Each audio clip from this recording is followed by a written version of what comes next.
मुरगुडच्या विकासाकडे लक्ष कायम, राजकीय मतभेद बाजूला ठेवून प्रस्ताव द्या, मंत्री हसन मुश्रीफ. मुरगुडमध्ये मोठे नेते असल्यामुळे मी मुरगुडकडे दुर्लक्ष करतो अशी चर्चा केली जाते. मात्र घार फिरते आकाशी चित्त तिशे पिल्लापाशी या उक्तीप्रमाणे मुरगुडच्या विकासाकडे माझे कायम लक्ष राहणार आहे, असे प्रतिपादन मंत्री हसन मुश्रीफ यांनी केले. मुरगुड ग्रामीण रुग्णालयातील महाडायलिसिस केंद्राच्या उद्घाटन प्रसंगी ते बोलत होते. कार्यक्रमाच्या अध्यक्षस्थानी माजी खासदार संजय मंडलिक होते. यावेळी दिलीप माने, सरिता थोरात, जिल्हा परिषद अध्यक्षा शिल्पा खोत, नगराध्यक्षा सुहासिनी देवी पाटील, उपनगराध्यक्षा रेखाताई मांगले, मुख्याधिकारी अतिश वाळुंज, ग्रामीण रुग्णालय अधीक्षक डॉक्टर रवींद्र कनाडे आदी जण उपस्थित होते. मंत्री मुश्रीफ म्हणाले, स्वर्गीय सदाशिवराव मंडलिक यांच्यामुळेच मी आमदार व मंत्री झालो. मुरगुड नगर परिषदेने राजकीय अभिनिवेश बाजूला ठेवून विकास कामांचे प्रस्ताव द्यावेत. त्या मागण्या पूर्ण करण्यासाठी मी कटिबद्ध आहे. मुरगुड हे सुमारे 50 गावांचे केंद्र असल्याने डायलिसिस केंद्रामुळे अनेक रुग्णांना मोठा दिलासा मिळणार असल्याचं त्यांनी सांगितलं.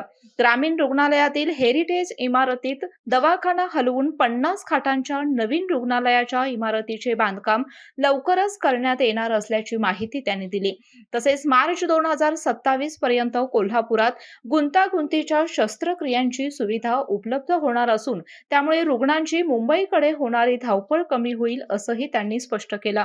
मुरगुड ग्रामीण रुग्णालयामध्ये आज महाराष्ट्र आरोग्य विभागामार्फत PPP तत्वाद्वारे HLL कंपनीनं 5 डायलिसिस सेंटरचं आज या ठिकाणी शुभारंभ केलेला आहे. एका वेळेला 5 व्यक्तीला डायलिसिस दिलं जाईल आणि त्यांच्या विश्रांतीची सुद्धा अतिशय चांगली व्यवस्था या ठिकाणी केलेली आहे. या कार्यक्रमाच्या माध्यमातून या ठिकाणी CT स्कॅन आणि MRI सुद्धा PPP तत्वावर उभं राहावं अशी आम्ही मागणी सार्वजनिक आरोग्य विभागाकडे केलेली आहे. मला वाटते तीही PPP तत्वाद्वारे लवकरात लवकर उभं राहील. वास्तविक या 30 बेडचं ग्रामीण रुग्णालयाचं हॉस्पिटल हे 50 बेडचं मंजूर झालेलं आहे, परंतु याला जागेच्या अभावी ते काम सुरू झालेलं नाही. मी आता उपसंचालक आणि सिव्हिल सर्जनला विनंती केलेली आहे की जुन्या हेरिटेजमध्ये हा हॉस्पिटल चालू करून ताबडतोबने या मोकळ्या जागेमध्ये 20 बेडचं काम सुरू करावं आणि भविष्यामध्ये 100 बेडसाठी सुद्धा याचं आपल्याला मास्टर प्लॅन करावा लागेल आणि 100 बेडचं हॉस्पिटल करून, कारण कागल तालुक्यातील 45 गावांचा संपर्क या मुरगुड शहरासाठी आहे आणि गरीब लोकांना उपचारासाठी गडिंग्लज आणि कोल्हापूरला जाणं हे शक्य होत नाही. म्हणून इथली आरोग्यसेवा बळकट करण्याचं काम भविष्यात या विभागाचा लोकप्रतिनिधी म्हणून, राज्याचा या खात्याचा मंत्री म्हणून मी निश्चितपणाने करेन असं अभिवचन मी जनतेला दिलेलं आहे. यावेळी माजी खासदार संजय मंडलिक म्हणाले, स्वर्गीय सदाशिवराव मंडलिक यांच्या प्रयत्नातून तत्कालीन आरोग्यमंत्री विमल मुंदडा यांनी मुरगुडला विशेष बाब म्हणून ग्रामीण रुग्णालय मंजूर केले होते.